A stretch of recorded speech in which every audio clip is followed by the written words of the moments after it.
everybody. Today I'm going to show you how to make some really easy Lego cupcake or cake toppers. So I'm going to show you two ways to do it. One if you have cookie cutters and one if you don't. So first things first, the first thing you need to do is make the little knobble thingies on top of the Lego. So what I use is a little piece of straw that I cut out.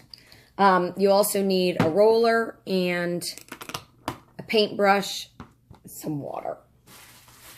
So the first thing, start with whatever fondant you want. I'm going to use green.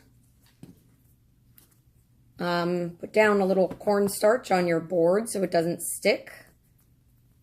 Take your roller and roll out your piece of fondant to the thickness you want it to be. There we go. So then take your straw and just poke it. And you can either pull it out the bottom, or sometimes they get stuck in there. And I just use a paintbrush and poke it out. And now you just poke out however many you need, depending on the size of Lego piece you're making. And it's important to let those dry before you start working with them. Otherwise, when you're trying to put them on top, they'll get all squished. So I'll set those aside, and I actually have some here that I made earlier. So once you've done that, and once they've dried, if you have cookie cutters in the right shape, you can use those. So I'll show you very simply, whatever side you want to be on top, put on the bottom when you're rolling it out. This is different than you normally would do it. Normally you'd put whatever side you want to see on the top. But you really want it to be a flat surface. So put it on the bottom and cut out your shape. Poke it out and then keep the flat side on the top. There you go. Now, if you do not have cookie cutters, the easiest way to do it is to just make a stencil. So get a Lego if you have one. If not, just cut out the approximate shape. You just use a pencil and trace it on the paper. And then just take scissors and cut out the shape.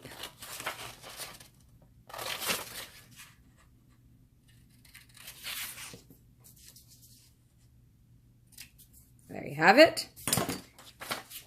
Now you'll need a sharp knife at some point in order to cut out the shape.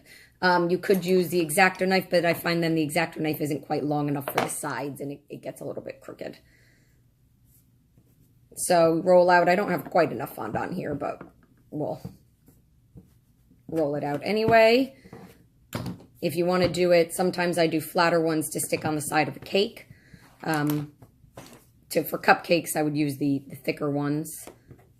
So there you go. You just make sure you put a little cornstarch on top of the fondant so the paper doesn't stick to it. You just put that piece of paper right on top. And then I'll use my X-Acto knife to cut the sides.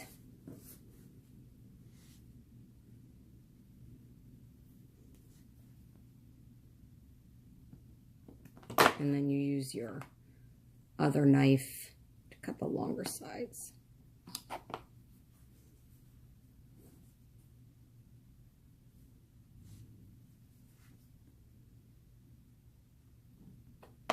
There you have it.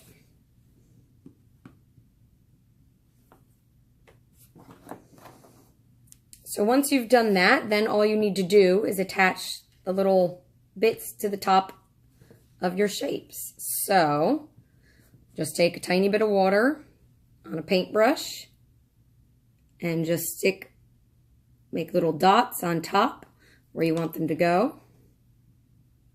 And stick them right on top. There you go, very simple. And you can do the same on the larger ones. You put 8 on there. And then you just press them down. And if you're putting them on the side of a cake, just give it sort of a minute to dry a little bit. But also make sure the base piece is still, is not completely dried out. You want to do these in small batches. So when I'm covering a cake, I only make like 2 or 3 of each color at a time and then put them on and then make some more. Because if they've dried out, they don't fit around the cake properly and they can crack. And then you can just put it right around your cake like that. So thank you for watching. If you want more easy cake and cupcake decorating tips, please subscribe to my channel. Thank you.